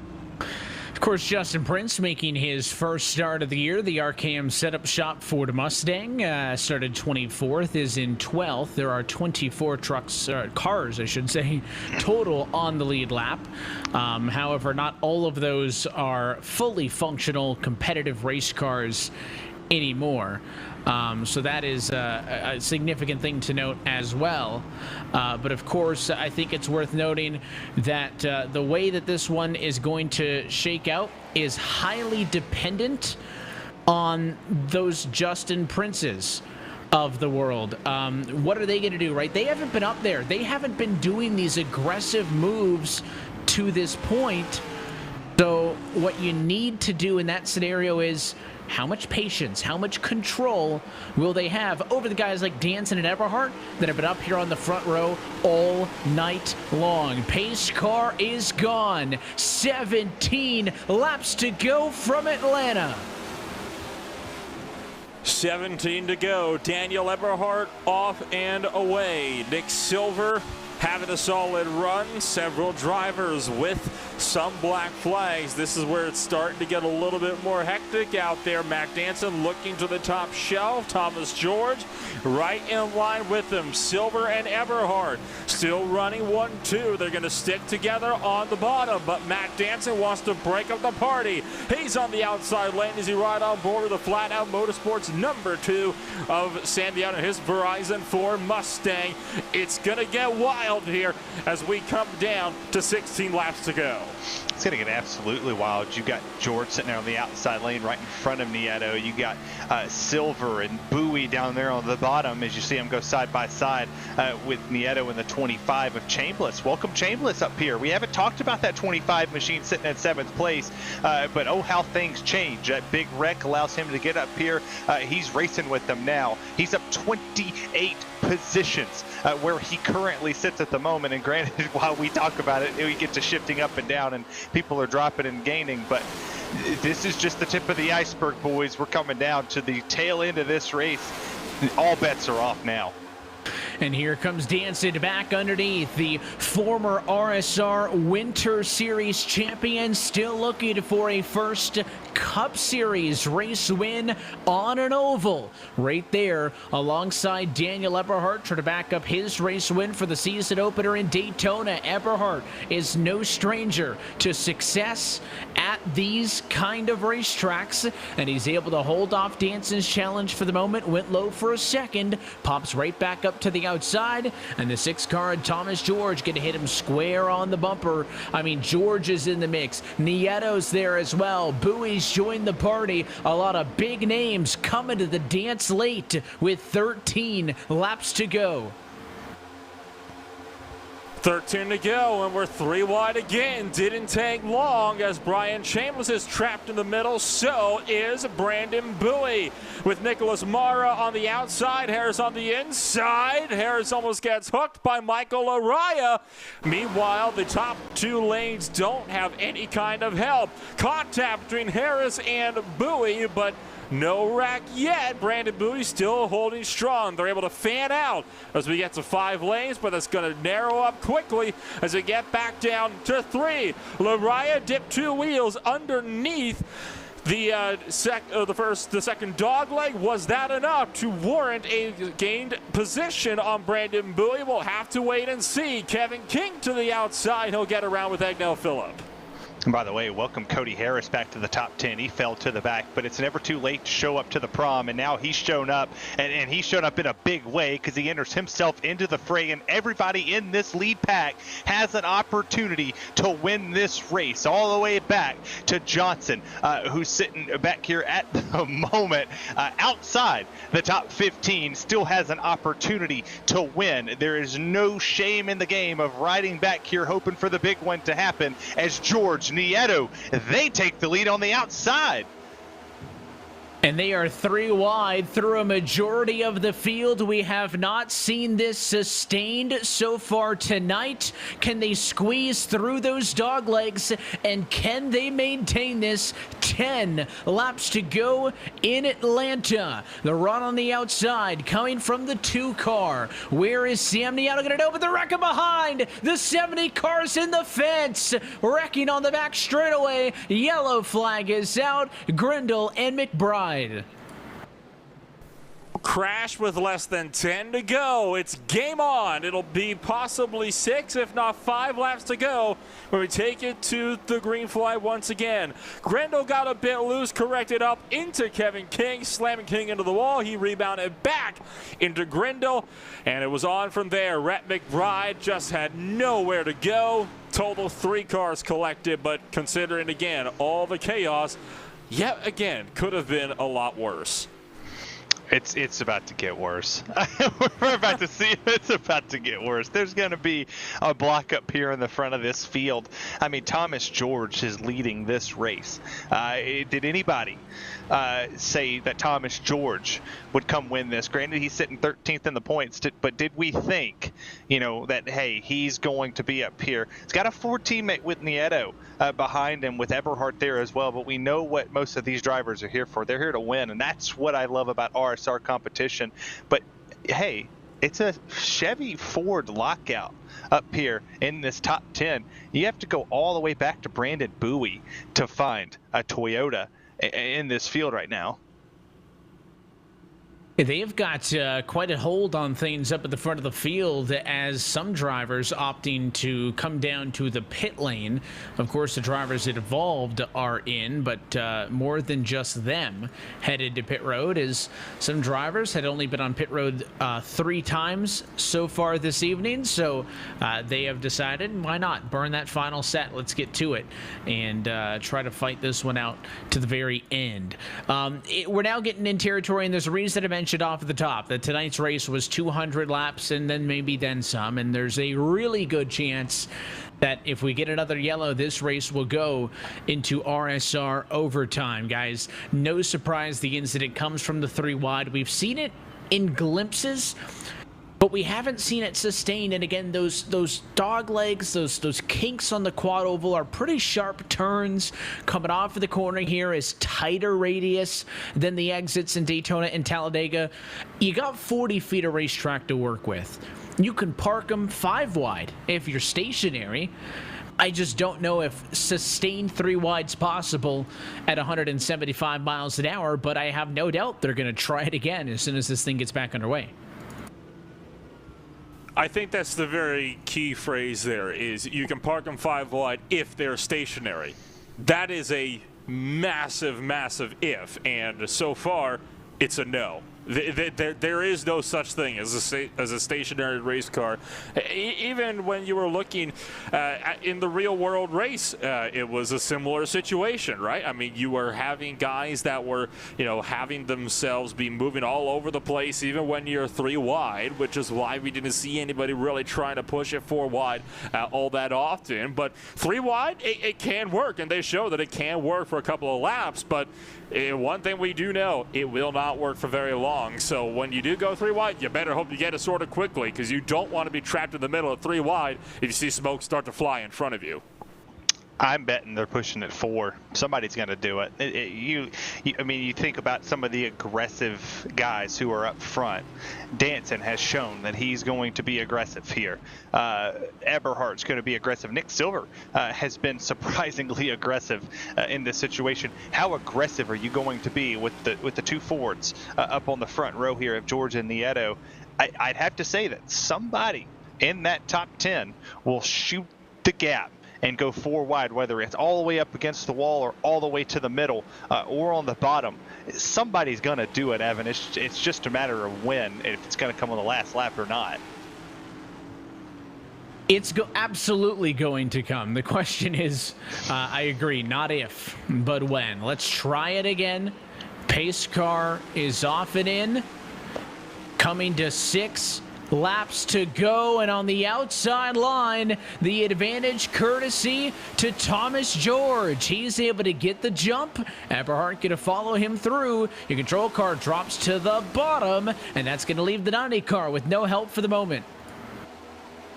6 to go. If they make it to 5, we will have a, for all intents and purposes, guaranteed green-white checker finish. They need to make it 1 lap, and then anything other than that will guarantee a 2-lap dash. Daniel Eberhardt to the bottom. Thomas George of the Series XM Mustang going to try to follow, but he can't follow close enough. Daniel Eberhardt going to go to the race lead. Did he clinch it at the line? I think he did. Yes, he did. Daniel Eberhardt back into the race lead with 5 to go.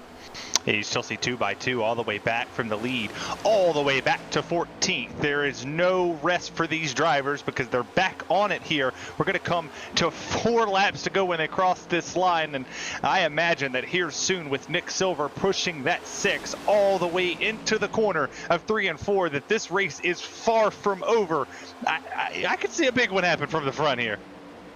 4 laps to go. They need to get to the white for this one to be official. Still hanging on to 2 wide for the most part. 3 wide back in the battle for 21st with Kalis, Chambliss, and Casto. But we race on at the front of the field outside the advantage. Thomas George getting his first couple of laps led of the night after qualifying 25th best. Has got himself really good track position. 3 laps to go. It's the 6 of George up top, and it's Eberhardt on the inside.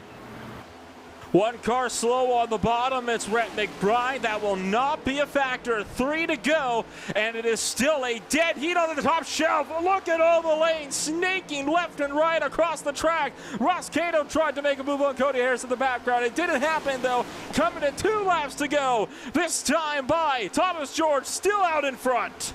Side draftings get even more. As you see the 44 Lariah, he's trying his hardest to get himself down the middle, but it's not going to work. Oh, Nieto's getting turned.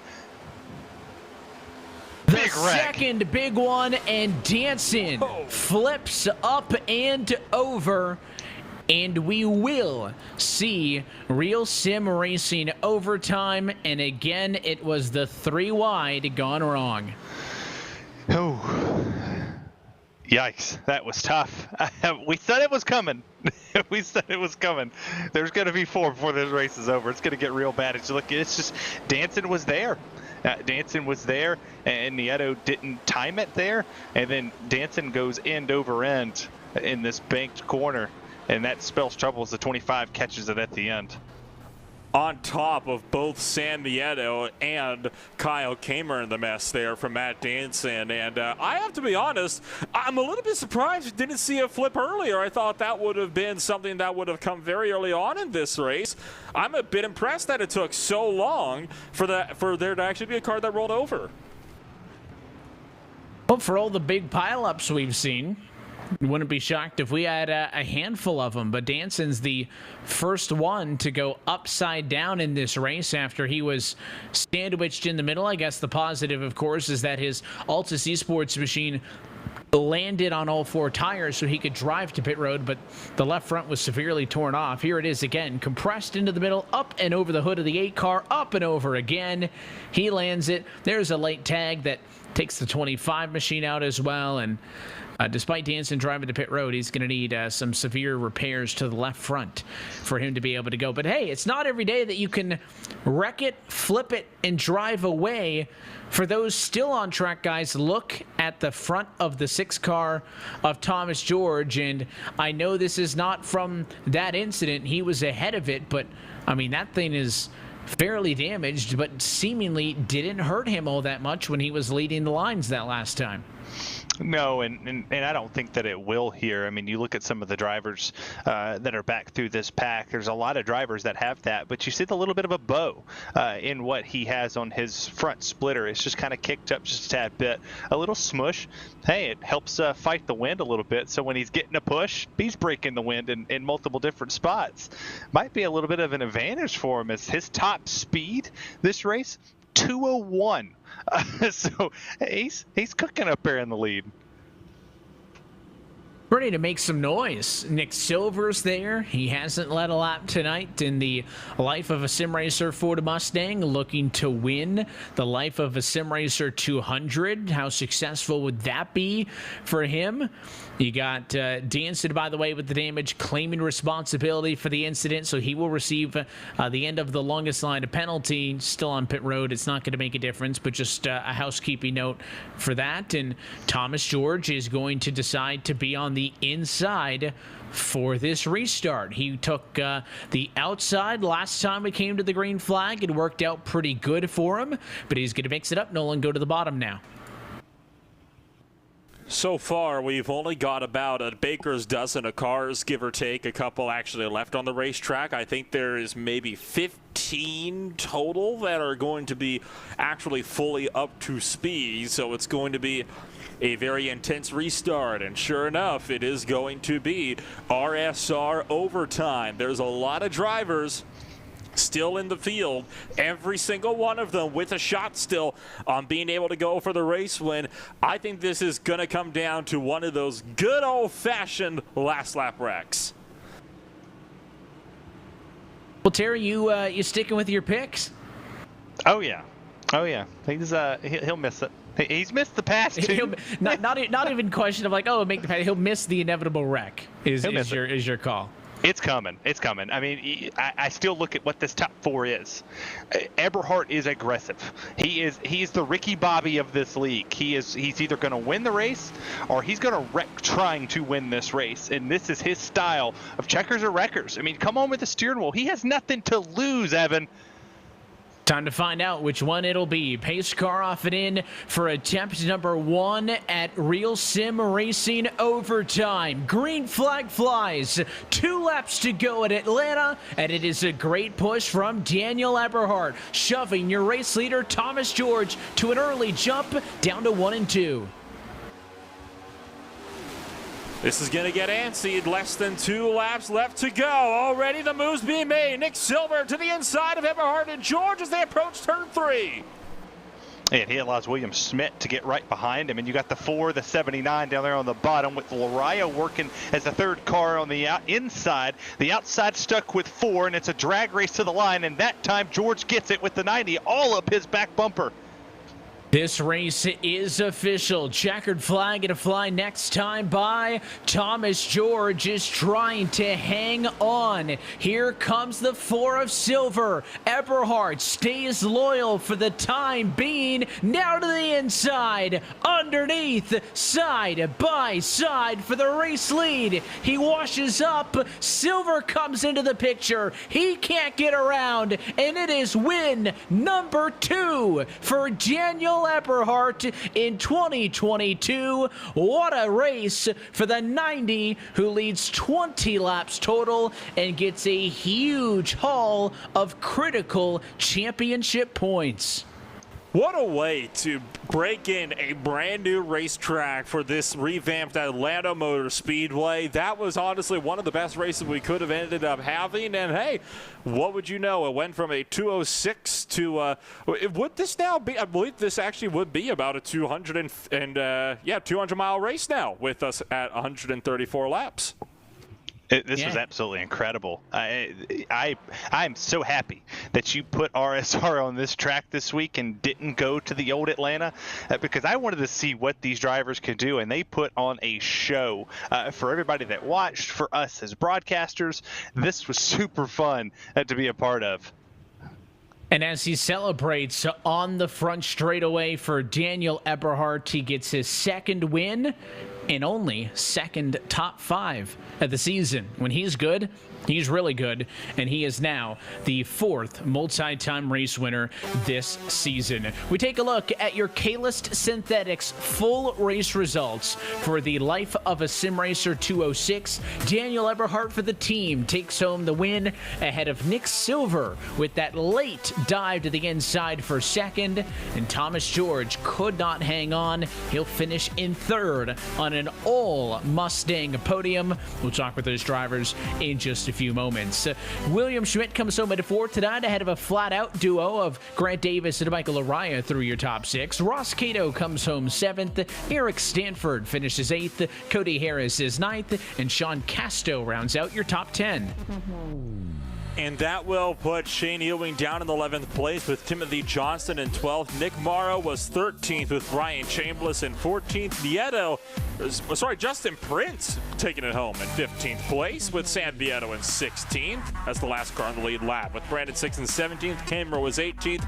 Brandon Boo is 19th with Rhett McBride 2 down, rounding out the top 20. Take a look at 21st here. You got Agnell Phillip 5 down, Matt Danson, Sean Kalis, Andrew Freenosh in 24th, Connor Horn, Kevin King, who had the issue in the front, couldn't rebound in 26th, Harry Grindell, who was your fastest lap on lap 82, down here in 27th, Chris Rabel, Bradley Burke, and our pole sitter, Dominic Howe, in 30th.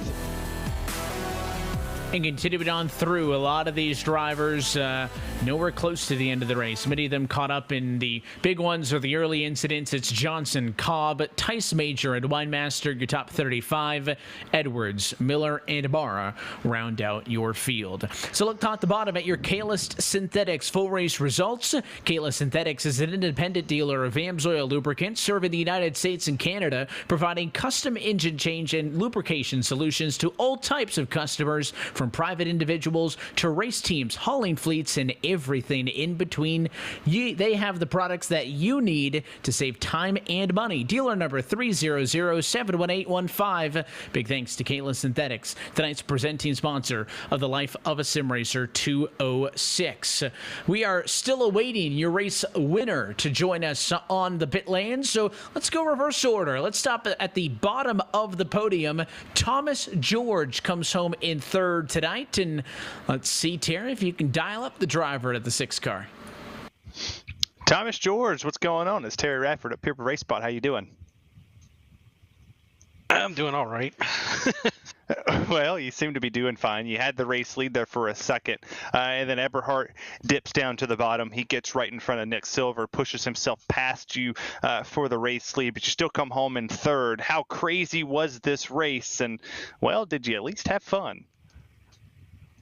Maybe the last 15 laps. I don't know. I mean, it just was methodically working my way to the front, and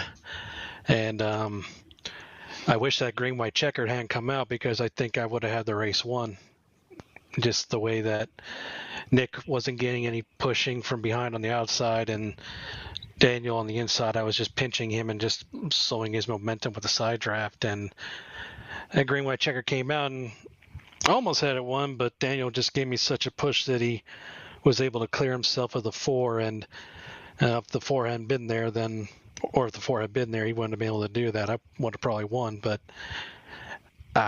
you take what you can get, after 2 pretty pathetic weeks, to be able to come in here and basically new track, and basically becomes a plate track now, and just slowly work our way up there and do what we needed to do.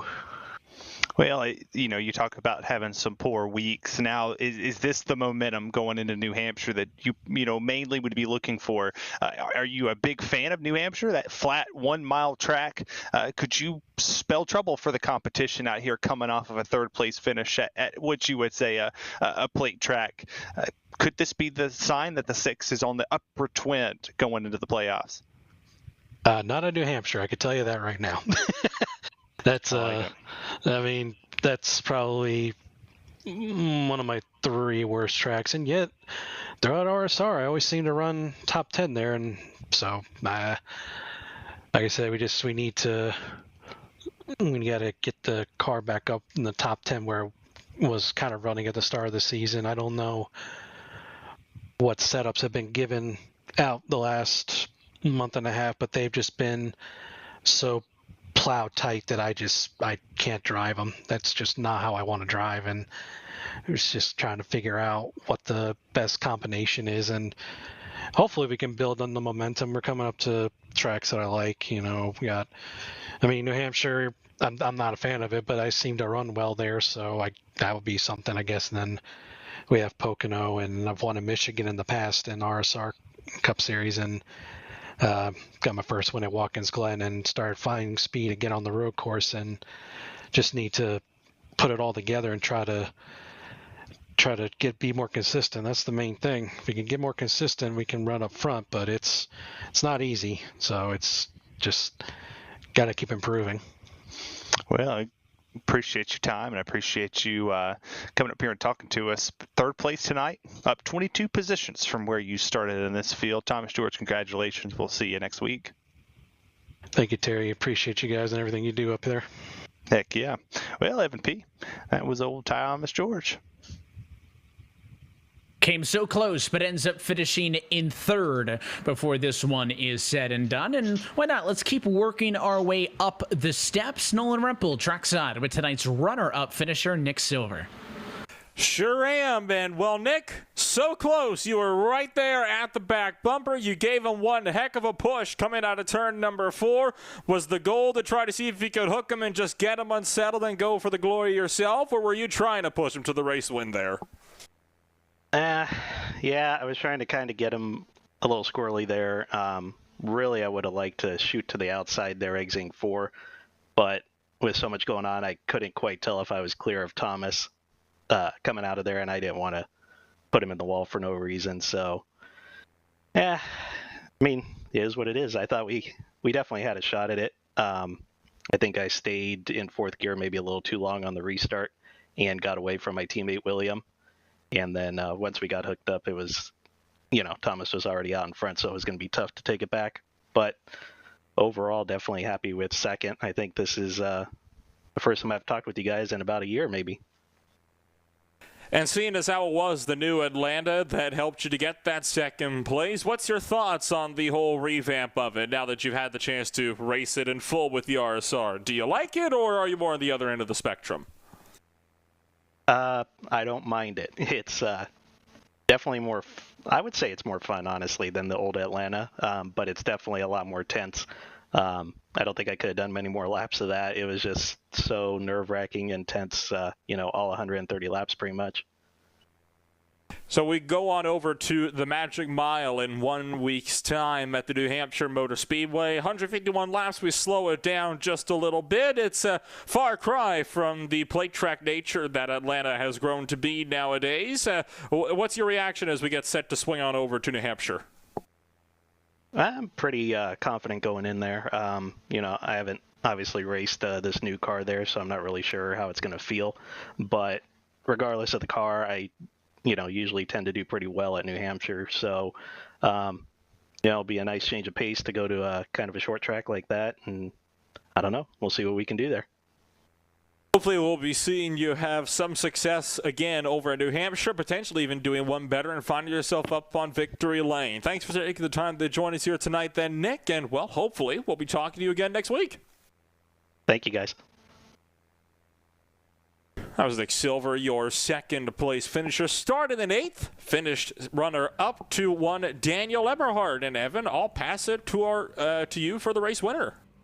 It is his second race win of the season. First one came at the opener at Daytona. He's now the 4th multi-time race winner in 2022. Daniel Eberhard, your race winner of tonight's Life of a Sim Racer 200. Daniel, congratulations on the win. You're a guy that's been around this series and this sim for quite some time. And I know you've never raced at an Atlanta Motor Speedway like this, but you ended up in victory lane. So does that mean you like the place, or was it a bit of a challenging go to get there?